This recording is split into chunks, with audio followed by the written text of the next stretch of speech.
ملا یعقوب مجاهد یو ځل بیا زړونه وګټل. ملا یعقوب له بهر څخه پخواني پوځیان هیواد ته راستانه کړل او دا یې وښودل چې اسلامي امارت یو ټول شموله حکومت دی. دا چې ملا یعقوب مجاهد کوم پوځیان هیواد ته راستانه کړل او یادو سرتیرو چیرته زده کړې کړي، بشپړ حال را سره همدغه روانه ویډیو کې کتلی سي. سلامونه قدرمنو لیدونکو، زموږ مشال پریس یوټیوب چینل ته ښه راغلاست. 100 تنه افغان پوځیان په هند کې له روزل کېدو وروسته هیواد ته راستانه سول. د طالبانو د حکومت دفاع وزارت وایي 100 تنه نور افغان پوځیان چې په هند کې روزل سوي وو بیرته هیواد ته راغلل.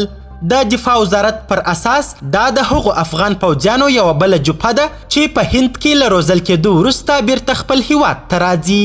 دا پوځیان د افغانستان د پخواني جمهوري نظام په مهال هند هیواد ته د پوځي روزنې لپاره لیږل سوي وو.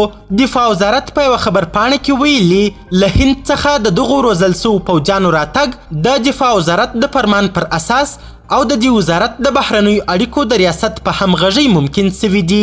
په خبرپاڼه کې ویل سوي چې راستنو سوو پوځیانو ژمنه کړې چې خپل هیواد او خلکو ته به خدمت کوي.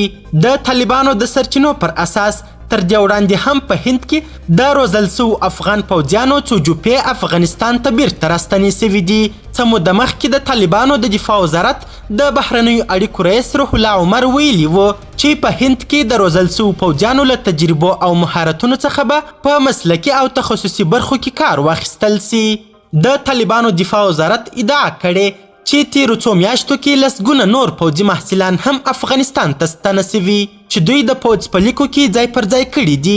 تر دې وړاندې بیا د بشري حقوقو د څار نړیوال سازمان ویلي چې طالبانو د پخواني پوځ یو شمېر غړي وژلي، شکنجه کړي او یا ترې تم کړي دي. یو شمېر پخوانیو پوځیانو تازه ازادي راډیو ته ویلي چې په بد اقتصادي او امنیتي وضعیت کې ژوند کوي. قدرمنو لیدونکو، د ویډیو له کتلو نړۍ مننه.